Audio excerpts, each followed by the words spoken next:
साथियों नमस्कार। आपका स्वागत है बुंदेलखंड नेचुरल्स में। जैसा कि आप देख रहे हैं, मानसून आ चुका है और मैं बुंदेलखंड में खड़ा हूं। मेरे पीछे भी बादल हैं और पिछले 2 दिनों से अच्छी खासी बारिश हो रही है। हाँ, आपको पता है कि बुंदेलखंड में पानी की बड़ी समस्या है। लोग कहते हैं कि बुंदेलखंड में पानी कम है, इसके चलते बुंदेलखंड में खेती नहीं हो पा रही है, पेयजल की समस्याएं हैं और अन्य समस्याएं हैं।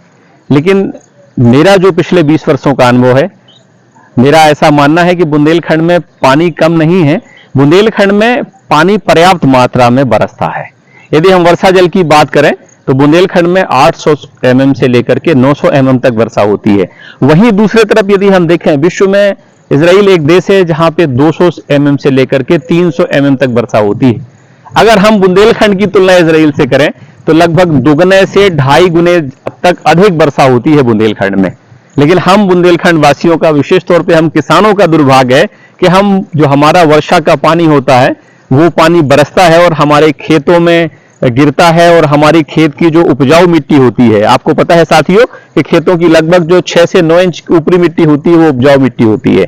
तो जो वर्षा जल बरसता है वो हमारी उपजाऊ मिट्टी को भी अपने साथ बहाते हुए नदी नालों के माध्यम से समुद्र में व्यर्थ चला जाता है।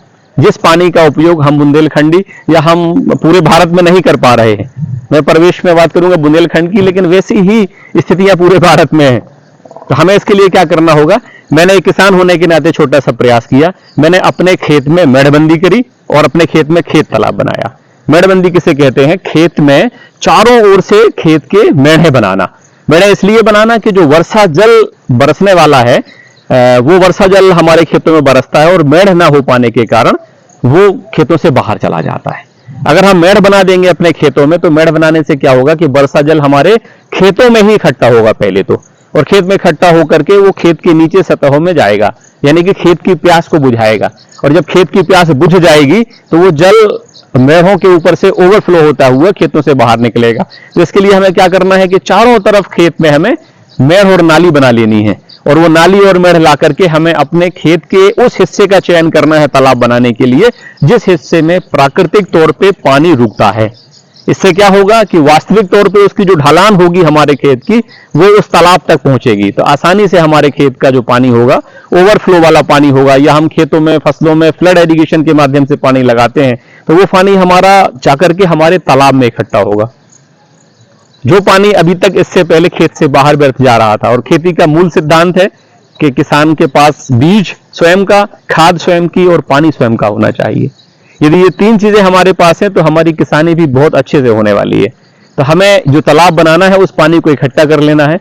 और वर्षा में भी हम जो फसलें लगा रहे हैं, अगर लंबा अंतराल आता है वर्षा काल में तो हम वही तालाब का पानी अपने खेतों में वापस दे सकते हैं सिंचाई के माध्यम से, सिंचाई के लिए।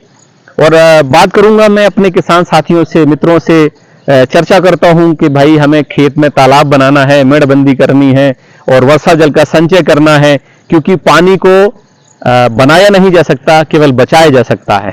और हमारे पास एकमात्र स्रोत है पानी का, वर्षा जल, जो भगवान हमें निःशुल्क दे रहा होता है, और वो पानी हम ऐसे ही बहने देते हैं और वो पानी व्यर्थ चला जाता है। लेकिन यदि हम तालाब बना लेते हैं तो वो हमारे खेत का पानी खेत में ही इकट्ठा होगा। और मेरा मूल सिद्धांत यही है कि अगर हमें किसानी करनी है तो खेत का पानी खेत में ही इकट्ठा होना चाहिए, बूंद भर भी बाहर व्यर्थ नहीं जाना चाहिए।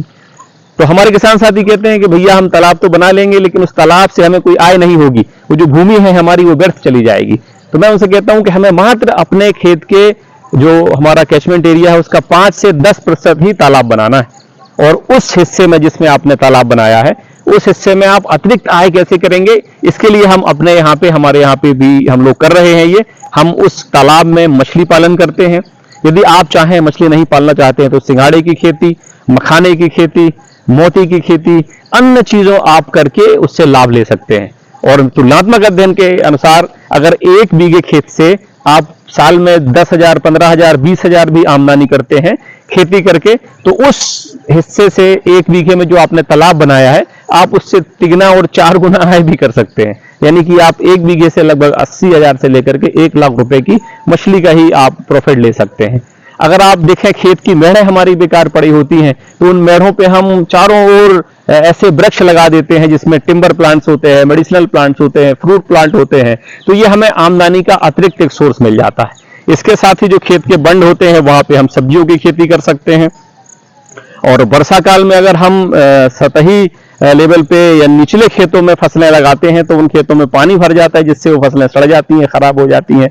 लेकिन यदि तालाब के बंड पे हम खेती करते हैं, तालाब की मेढ़ों पे भी हम खेती करते हैं, तो वो खेती में हमारी नुकसान भी नहीं होगा, बारिश से अच्छी क्वालिटी की फसल आएगी, उसका मूल्य भी अच्छा मिलेगा। तो मैं आप सभी किसान साथियों से निवेदन करना चाहता हूं कि आए इस महायज्ञ में हम सब एक साथ हों और वर्षा जल संचय करने के लिए समेकित प्रयास करें। धन्यवाद। जय हिंद, जय बुंदेलखंड।